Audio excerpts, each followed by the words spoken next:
Complete पढ़ लिए थे। अब विजयनगर के समकालीन ही चल रहा था कौन? बहमनी साम्राज्य। जब तुमको हम दिल्ली सल्तनत पढ़ा रहे थे और उसमें से कौन सा वंश, तुगलक वंश जब पढ़ा रहे थे, उसमें बताया था कि मोहम्मद बिन तुगलक के समय में दो राजवंश अपने आप को स्वतंत्र घोषित कर दिया, एक विजयनगर साम्राज्य वाला और एक बहमनी साम्राज्य वाला। ठीक है, तो विजयनगर साम्राज्य और बहमनी साम्राज्य किस लोकेशन में पड़ता है इंडिया का मैप पे, पहले उसको देख लो, है ना, उसको आराम से देखेंगे हम लोग, परेशान नहीं होना है। चलो ये देखो, ये दिल्ली वाला एरिया है ना, इस लोकेशन में पड़ता है तुम्हारा कौन सा? बहमनी, और यहाँ पे विजयनगर साम्राज्य पड़ता है। ठीक है, ये अपने आप को क्या हुआ 1336 ईस्वी में, मेरे साथ ड्यूरेशन बोलना, 1336 ईस्वी में दिल्ली से अपने आप को ये क्या क्या स्वतंत्र घोषित कर लिया, और 1347 ईस्वी में हसन गंगू के नेतृत्व में ये भी अपने आप को स्वतंत्र घोषित कर लिया। इसको स्वतंत्र घोषित कराने में जो नेतृत्व कर रहा था वो हरियर एवं बुक्का नाम का दो भाई था, जिनके पिताजी का नाम संगम था, और उन दोनों का गुरु के बारे में अगर हम डिस्कस करते हैं तो विद्यारण्य उनका गुरु का नाम था। कोई दिक्कत नहीं है। तो विजयनगर हम लोग कंप्लीट देख लिए। आज का क्लास में थोड़ा हम लोग क्या देखेंगे? बहमनी साम्राज्य के बारे में। ठीक है, मेरे साथ जिससे सवाल किया जाएगा जवाब देगा। ठीक है, बहमनी साम्राज्य, बहमनी साम्राज्य। ठीक है, ड्यूरेशन क्या था इसका? 1347। ठीक है, हम बात करेंगे संस्थापक का। क्या बोलेंगे? बहमनी साम्राज्य का संस्थापक कौन था? हसन गंगू। हसन गंगू क्या था इसका? संस्थापक। ठीक है, हसन गंगू को ही अलाउद्दीन बहमन शाह बोला जाता है। ठीक है, अगर तुमसे एग्जाम में कहीं सवाल पूछ दे, क्या पूछेगा कि बहमनी साम्राज्य का संस्थापक कौन था, अब तुम ऑप्शन में ढूंढेगा कि हसन गंगू कहाँ है, पता चला है ये नहीं है, और हसन गंगू को बाईपास करके क्या दे देगा? अलाउद्दीन बहमन शाह। ठीक है, अलाउद्दीन बहमन शाह अगर ऑप्शन में रहे, हसन गंगू नहीं रहे, तो क्या तुमको इसको मारने में कोई गुरेज होगा? बिल्कुल नहीं होना चाहिए। समझ में आ रहा है ना बाबू? यहाँ पे देखो, यही चीज से हम हमेशा मना करते हैं, इसी से हमको इरिटेशन होता है। जिस पोज में तुम बैठते हो, ये ऐसे करके कौन बैठना है? अरे क्लास में हो एक्टिव, फिर यहां ध्यान दो, बोर्ड पे बोलना है, एकदम लगता है कथा चल रहा है, एकदम बढ़िया से सुनना है, एकदम ध्यान उचित करके। बाबू क्लास में अपने आप को एक्टिव रखो, ज्ञानेंद्रिय को खोल के रखो। ठीक है, चलो ध्यान दो, आगे से उम्मीद करते हैं कि तुमको टोकना नहीं पड़े। हसन गंगू, दूसरा नाम क्या था उसका? अलाउद्दीन बहमन शाह। स्थापना कब क्या हुई? 1347 में। कौन सा वंश का? बहमनी वंश। ठीक है, बहमनी साम्राज्य पढ़ रहे हैं, बहमनी वंश। हम आगे जाके पढ़ाएंगे कि इसका बहमनी वंश जो है 5 प्रांत में बंट गया था। कितना प्रांत में? 5 प्रांत में बंट गया। वो पढ़ाएंगे कौन कौन सा और किसके शासनकाल में बटा था। फिलहाल हसन गंगू बहमनी साम्राज्य का संस्थापक, उसका एक और नाम क्या है? अलाउद्दीन बहमन शाह। ठीक है, कहीं संस्थापक में इसका नाम देगा तो कहीं ये नाम दे देगा, तुमको कंफ्यूज नहीं करना है। ड्यूरेशन समझ में आ गया? हसन गंगू के बाद आता है तुम्हारा मोहम्मद शाह बहमन। क्या आता है? मोहम्मद शाह बहमन। ठीक है, बहमन। मोहम्मद शाह बहमन के बारे में अगर बात करते हैं तो ये क्या किया था, जब विजयनगर साम्राज्य हम लोग पढ़ रहे थे उस समय बुक्का प्रथम जब वहां पे गद्दी पर बैठा, पहले हरियर प्रथम बैठता है, उसके बाद उसका ही भाई है बुक्का प्रथम, वो जब गद्दी पर बैठता है तो मोहम्मद शाह क्या करता है? आक्रमण कर देता है किसके ऊपर? बुक्का प्रथम के ऊपर। क्यों? क्योंकि ये वाला जो क्षेत्र है दोनों का, ये बॉर्डर वाला जो लोकेशन है, यहीं से तुंगभद्रा नदी बहती है। कौन सा नदी? तुंगभद्रा नदी बहती है। अब तुंगभद्रा नदी का जो दोआब क्षेत्र पड़ता है उसका नाम क्या है? रायचूर। दोआब क्षेत्र का नाम रायचूर। ठीक है, वो जो रायचूर क्षेत्र है वो बहुत ही उपजाऊ क्षेत्र होता है। क्या होता है? तुम लोग को ऐसे भी पता है कि नदी के किनारे वाली जो भूमि होती है वो बेसिकली उपजाऊ होती है। तो ये रायचूर पे कब्जा करने के लिए अक्सर विजयनगर साम्राज्य और बहमनी साम्राज्य के बीच में युद्ध होते रहता था। उस युद्ध में क्या हुआ, जब ये बुक्का के साथ युद्ध किया, क्या किया? बुक्का के साथ, यानी बुक्का प्रथम के साथ जब युद्ध करता है तो इसमें बुक्का का हार होता है और मोहम्मद शाह बहमन का जीत हो जाता है। कहीं कोई दिक्कत है? जब इसका जीत होता है तो समझो कि कलचुरी को संपूर्ण कलचुरी बोल रहे हैं ना, रायचूर को संपूर्ण ये कब्जा नहीं करता है। ठीक है, कुछ रायचूर का कुछ भाग पर ये कब्जा करता है। इसके बाद आता है 3 नंबर में कौन सा? फिरोज शाह बहमन। फिरोज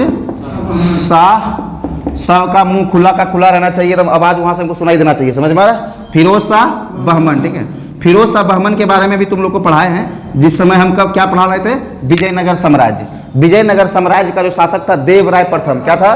देवराय प्रथम। देवराय प्रथम के दरबार में ही निकोली कोंटी आया था। कौन सा आया था? है ना, एक इटली का यात्री था, नाम क्या था? निकोली कोंटी। समझ में आ रहा है? वो कहाँ पे आया था? विजयनगर साम्राज्य के जो शासक थे देवराय प्रथम, और उसी के देवराय प्रथम के समय में फिरोज शाह बहमन क्या किया था? आक्रमण किया। जैसे मोहम्मद शाह बहमन आक्रमण करता है बुक्का प्रथम के समय में, तो उसी प्रकार फिरोज शाह बहमन भी आक्रमण करता है कहाँ पे? रायचूर को जीतने के लिए देवराय प्रथम के शासनकाल में, समझा?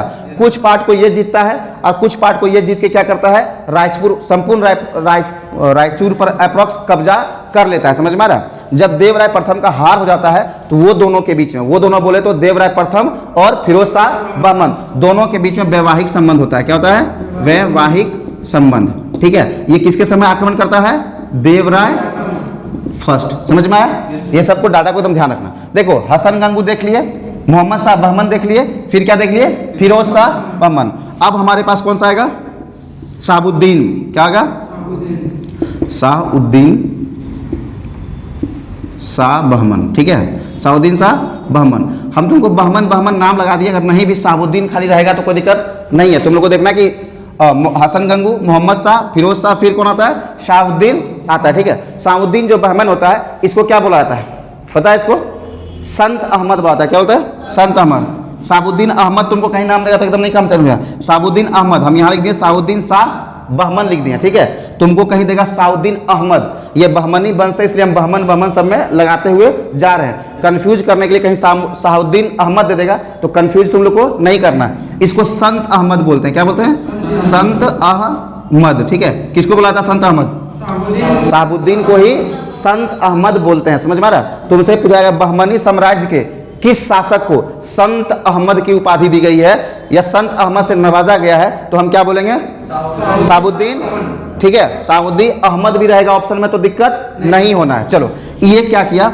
अपने समय में जो राजधानी था इसका, कहाँ था राजधानी? गुलबर्गा।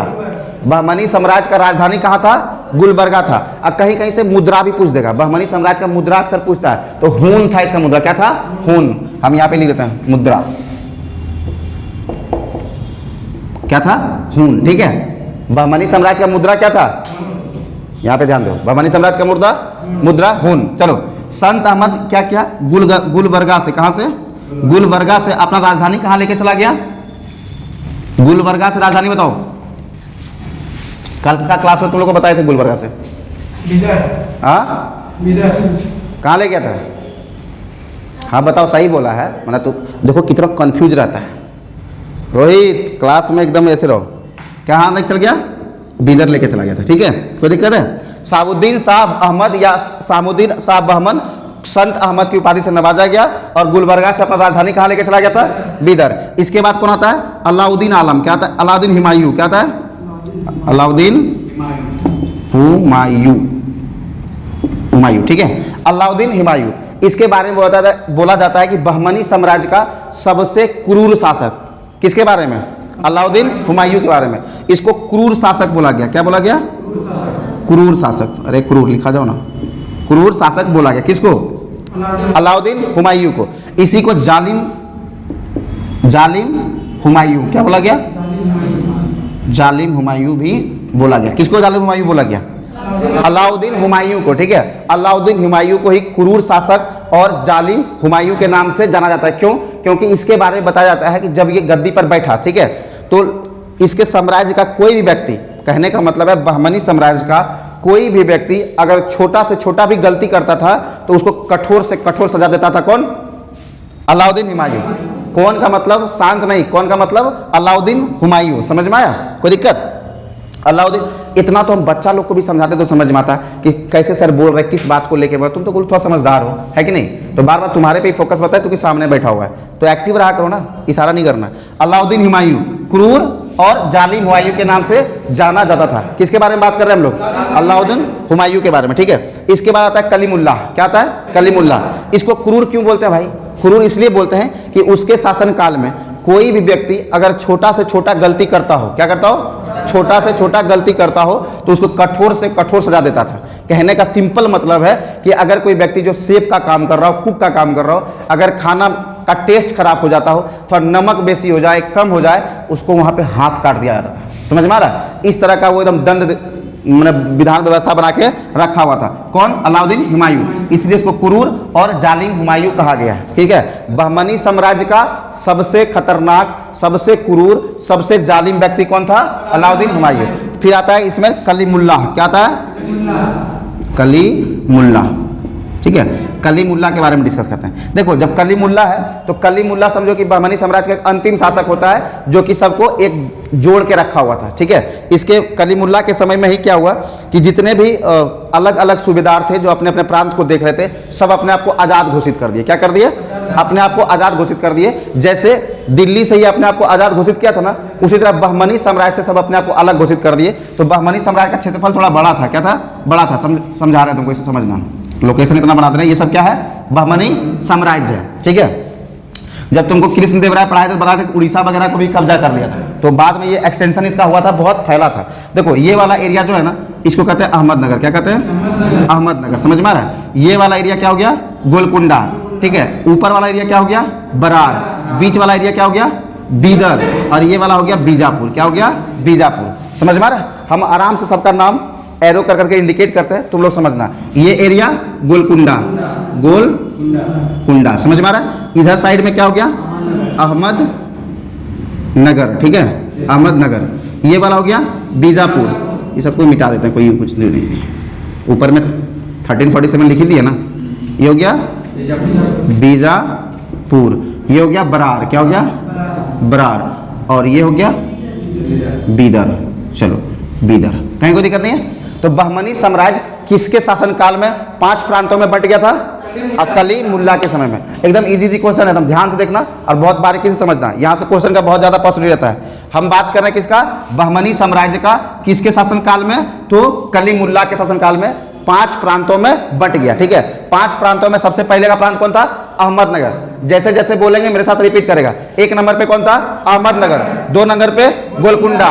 3 नंबर पे बीजापुर। 4 नंबर पे बीदर। और 5 नंबर पे बरार। एकदम याद करना ताकि आराम से याद हो। देखो, ए और जी, ए जी, ए से अहमदनगर और जी से गोलकुंडा। फिर आता है ट्रिपल बी। ट्रिपल बी आ रहा है ना, एक बी से बीजापुर, एक बी से बीदर और एक बी से बरार। समझ में आ रहा है ना? कोई दिक्कत है? ए जी बी क्यू। अरे दिमाग में लगाना कि कैसे कैसे याद करना है। तो ए से अहमदनगर, जी से गोलकुंडा, बी से बीजापुर, बी से बीदर और बी से बरार। टोटल कितना साम्राज्य है? यह प्रांत है 5 प्रांत। ठीक है, जिसमें से कि ए और जी अलग अलग वर्ड है, अब बाकी 3 गो बी से है। 3 गो बी से है कि नहीं? बीजापुर, बीदर और बरार। बीजापुर, बीदर और बरार। कितना है? मेरे साथ बोलो। बीजापुर, बीदर और बरार। समझो, 1 नंबर पर, 1 नंबर पे, 2 नंबर पे, 3, 4, 5। आवाज है ना तुम लोग का मुंह में? हाँ, जोर से बोलो। 12 कहते मेरे तक आवाज पहुंचाओ। हम बोलते तुम्हारे तक पहुंचता है कि नहीं पहुंचता है? तो तुम भी बोलो तो मेरे तक पहुंचना चाहिए। ठीक है, 1 नंबर पे, 2 नंबर पे, 3 नंबर पे, 4 नंबर पे, 5 नंबर पे बरार। ठीक है, 5 प्रांत याद हो गया ना? हाँ, किसी को दिक्कत है याद करने में? हाँ, इंडिविजुअली पूछेंगे तो बता देगा? पक्का बता देगा? सुरेंद्र बताएगा? हाँ, पूरा कंफ्यूज है। कल ले तो पढ़ाए थे सर, हमको पता नहीं है। बकलोल ध्यान दो। ठीक है, मेरे साथ अभी भी बोलेगा। ऊपर 1 नंबर पे अहमदनगर, फिर गोलकुंडा, फिर ऐसे आवाज में यहाँ तक पहुंचना चाहिए। Very good. देखो, ये जो अहमदनगर है, ये जो बरार है और गोलकुंडा है, सब जो है ना अपना अपना राजशाही, जो अपना अपना वंश था ना, उसी के नाम पे उस प्रांत को आगे लेके चला, वंश को आगे लेके चला। बात करते हैं हम अहमदनगर का, तो यहाँ पे निजाम शाही वंश था। क्या था? निजाम शाही वंश। ठीक है, कोई दिक्कत है? वंश लिख दें क्या? हाँ, निजाम शाही लिखेंगे तो समझ जाएगा ना। निजाम शाही वंश का जो संस्थापक थे उस समय, या जो लीड कर रहे थे, जो राजा थे, उनका नाम क्या था? मलिक अहमद। क्या नाम था? मलिक अहमद। अहमद। देखो मेरी बात, अहमदनगर अहमद आ गया, अहमदनगर अहमद, खाली बीच में क्या लगाएंगे? मलिक। तो निजाम शाही वंश के राजा कौन थे?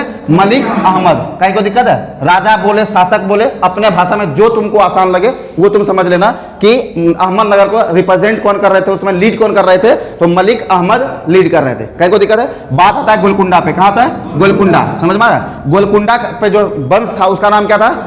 कुतुब शाही वंश। Very good. क्या नाम था? कुतुब शाही वंश। कुतुब शाही वंश का जो लीडर थे, जो शासक थे, उनका नाम क्या था? कुली कुतुब शाह। दिक्कत हो रहा है? तेरा आवाज नहीं आ रहा है, जोर से बोलो। वहां से एक तो पीछे जाके बैठेगी और ऊपर से बोलेगी नहीं, यहाँ पे आवाज आना चाहिए। चलो, गोलकुंडा में कौन सा वंश था? कहा इतना कंफ्यूज है अलग। गोलकुंडा में कुतुब शाही वंश, समझ में आ रहा है। अब वहां के शासक कौन थे? कुली कुतुब शाह। फिर बात करते हैं बीजापुर का, आदिल शाही वंश। क्या था? आदिल शाही। चलो यहाँ पे आदिल शाही वंश पढ़ ले रहा है, मोतियाबिंद नहीं ना किसी को दिख रहा है तुम लोग को? क्या लिखे है? आदिल शाही वंश। ठीक है, आदिल शाही वंश में जब हम बात करते हैं तो यहाँ का शासक कौन था? कौन? अरे बाप रे बाप, खतरनाक, यूसुफ आदिल शाह। हाँ ठीक है, कोई दिक्कत नहीं। उसूफ उसूफ है कि नहीं? ये उसूफ उसूफ क्या है? उसूफ उसूफ, यूसुफ आदिल शाह, समझ में आ रहा है? ये आदिल शाही वंश का शासक कौन था? यूसुफ आदिल शाह। किसी को दिक्कत हो रहा है भाई? यहाँ पे देखो, यहाँ लिख देता है छोटा सा, यूसुफ आदिल शाह। देखो आदिल शाह में आदिल शाही वंश आ रहा है, आ रहा ना? आदिल शाह में आदिल शाही वंश आ रहा है ना? कहीं को दिक्कत? सबको अगर गौर से देखेगा तो नाम में कहीं ना कहीं वंश, नहीं तो उसका क्षेत्र उससे जुड़ा हुआ है। ठीक है, अब आता है यहाँ पे बीदर। क्या आता है? बीदर। अब तुम बताओ, जो बोल रहा था, तुम्हारा जो नाम था वो बताओ। हाँ, इमाद शाही वंश था यहाँ पे। क्या था? इमाद शाही वंश। फतेउल्ला इमाद शाह। क्या नाम था? फतेउल्ला इमाद शाह। तुम वही नाम बोल रहा था, ठीक है? बीजापुर वाला में तुम वही नाम बोलता, फतेउल्ला उसूफ। क्या बता रहे, कैसे तुम नाम ले रहा था? खैर, अभी यहाँ पे देखेंगे बीदर में कौन सा होगा? इमाद शाही, इमाद शाही वंश, समझ में आ रहा? इसका जो शासक थे उसका नाम क्या था? फतेउल्ला इमाद शाह। क्या बोलेंगे?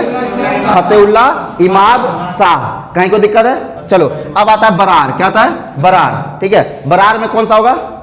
बरीद। वेरी गुड, बरीद शाही वंश। क्या बोलेंगे? बरीद शाही। देखो सब में शाही शाही लगा दे तो दिक्कत होगा। बरीद शाही वंश। ठीक है, इसमें क्या होगा? यहाँ का शासक का नाम बताओ। इसका हो जाएगा अमीर शाहिद बरीद, है कि नहीं? अमीर शाही बरीद, समझ में आ रहा है? एकदम देखो सबका नाम से कहीं ना कहीं जुटा हुआ है। अमीर, हाँ, शाही बरीद। कोई दिक्कत है? चलो, बरार में क्या हो गया? बरीद शाही वंश, अमीर शाही बरीद वहां के क्या थे? शासक थे। ठीक है, 5 प्रांत पढ़ा दिए किसका? बहमनी साम्राज्य का। ठीक है, बहमनी साम्राज्य का 5 प्रांत में 1 नंबर में अहमदनगर, 1 नंबर में, जोर से बोलो, 1 नंबर में, 2 नंबर में, 3 नंबर में, 4 में, 5 में, 1 में, 2 में, 3 में, 4 में, 5 में, बरार। गधा के घर। हाँ, पहले बरार 5 पूछ रहे हैं, और तुम क्या कर रही है बेग में? समेटो उसको, फिर पूछेगी सर याद नहीं हुआ हमको। नहीं, अरे पढ़ो यार, अहमदाबाद कहाँ है? अहमदनगर कहाँ है? तुम अकबका कहाँ रहा? अहमदनगर अभी तो महाराष्ट्र वाला पढ़ा रहे हैं, तो अहमदाबाद गुजरात वाला जा रहा है। तुमको दिमाग उमाग इतना भी नहीं है। मैं बोला, तुम बहुत बोलता है कुछ, जितना बोलने बोलते हो तो उसमें ऐसे कर लेता, बैठेगा भी तो ऐसे कर लेगा, मतलब कि आवाज हंसेगा। गधा है एकदम, गधे हो, डांट रहे हैं। तो वो इतना पता है कि नहीं कि डांटने के साथ आदमी को अफसोस होना चाहिए, ऐसा खुशी भी लगता है डांटे हे बाकलोलवा कहीं का। डांटना और तारीफ करना अंतर नहीं समझ में आता है। चलो, 5 प्रांत समझ में आया। 5 प्रांत का अगर हम शासक पूछेंगे कि अहमदनगर में किसका शासन चल रहा था, कौन सा वंश था? निजाम शाही वंश। शासक का नाम मलिक अहमद। बात करेंगे गोलकुंडा का कौन सा वंश है? वही पढ़ाए के लिए बोलो सब। कुली कुतुब शाही वंश, कुतुब शाही वंश। क्या बोलेंगे? कुतुब शाही वंश। उसका शासक कौन थे वहां पे? कुली कुतुब शाह। बात करेंगे बीजापुर का, तब बीजापुर में आदिल शाही वंश। पहले वंश बोलो, अकबका कह रहा है, इतना कंफ्यूज क्या? Take a deep breath, Ramdev का भक्त बनो, सांस छोड़ो, रिलैक्स हो जाओ। आशा को सर क्या पूछे? बीजापुर, तो वहां पे आदिल शाही वंश था। क्या था? आदिल शाही वंश। यूसुफ आदिल शाह वहां के शासक थे। कहीं को दिक्कत है? फिर आएंगे हम कहां पे? बीदर, है ना? तो यहाँ पे इमाद शाही वंश था। बीदर में क्या था? इमाद शाही वंश। फतेउल्ला इमाद यहाँ के क्या थे? शासक। जोर से बोलो, फतेउल्ला इमाद।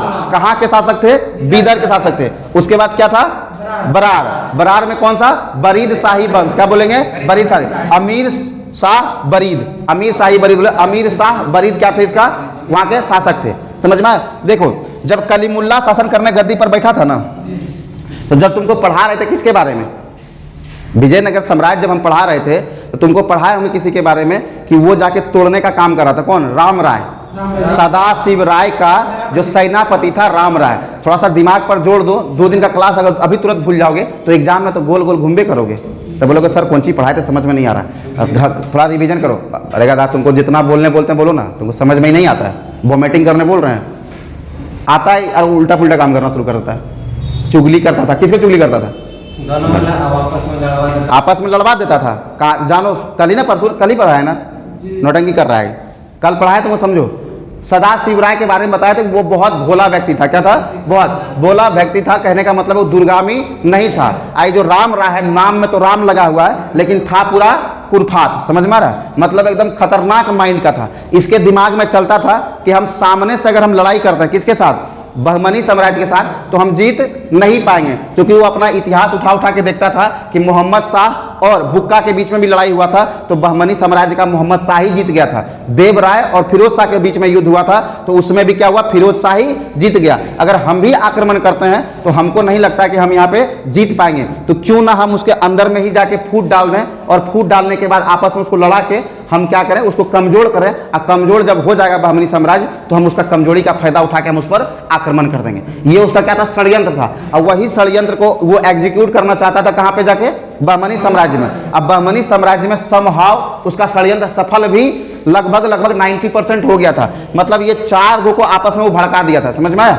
4 गो को आपस में भड़का दिया। जब वो भड़काने गया था कहाँ पे? बरार के पास, तो बरार वाला उसको षड्यंत्र को समझ गया, समझ में आया? और जब वो षड्यंत्र समझा तो सबको इन्फॉर्म कर दिया कि ऐसा ऐसा कांड है, ये जो राम रहा है ये हम लोग को आपस में लड़ा के खुद यहाँ पे आक्रमण करने वाला है, हम लोग को कमजोर करके। तो हम लोग को टूटना नहीं है, हम लोग को एक रहना है। जैसे बहमनी साम्राज्य पहले एक था तो हमेशा बहमनी साम्राज्य जीतता था, ये लोग फिर प्लान किया कि हम लोग एक रहेंगे, तो ये चारों मिल गया आपस में। क्या हुआ? ये चारों। देखो बरार से तो कोई मतलब नहीं है, क्योंकि बरार षड्यंत्र का शिकार हुआ नहीं था, ये लोग षड्यंत्र का शिकार हुआ था। तो इन लोग को पूरा गुस्सा आया किस पर? सदाशिव राव और राम राय पर। राम राय पर किस पर आया?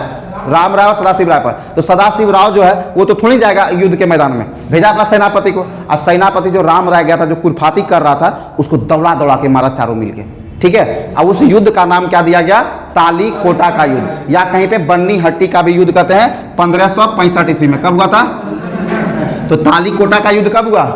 1565। और वही ताली कोटा का युद्ध को कहीं पे बन्नी हट्टी का भी युद्ध कहते हैं। तुमसे पूछा जाएगा कि बन्नी हट्टी का युद्ध में विजयनगर साम्राज्य के कौन सा प्रांत ने भाग नहीं लिया? बरार भाग लिया है? नहीं लिया है, तो दिक्कत होगा। हाँ, समझ में आ रहा है ना? कोई दिक्कत? यही होता है ताली कोटा का युद्ध। अब बहुत युद्धों में, प्रसिद्ध युद्धों में इसका भी नाम गिनाता है। अक्सर तुम्हारा एग्जाम में पूछेगा कि ताली कोटा का युद्ध कब हुआ? 1565 में। किसके किसके बीच में हुआ? तो राम राय और बहमनी साम्राज्य के बीच में हुआ, या फिर विजयनगर और बहमनी साम्राज्य के बीच में हुआ। समझ में आ रहा है? ताली कोटा का युद्ध का एक उपनाम क्या है? तो बन्नी हट्टी का युद्ध है। बन्नी हट्टी के नाम से कौन सा युद्ध बहुत प्रसिद्धि हासिल किया हुआ है? तो ताली कोटा का युद्ध। समझ में आ रहा है? यह जाना जाता है बन्नी हट्टी को किस युद्ध का नाम से जाना जाता है? तो ताली कोटा का युद्ध का नाम बन्नी हट्टी के रूप में आता है, जो कब हुआ था? 1565 में। समझ में आ रहा है? धीरे धीरे धीरे ये जो वंश है इस पर अब क्या होगा? मराठा का कब्जा होगा। क्या होगा? मराठा। बहमनी साम्राज्य का जो फॉर्मेट है, तुम्हारा क्वेश्चन बनने का पॉसिबिलिटी बहुत ज्यादा यहीं से रहता है। वंश के बारे में पूछा, अहमदनगर का शासक कौन था?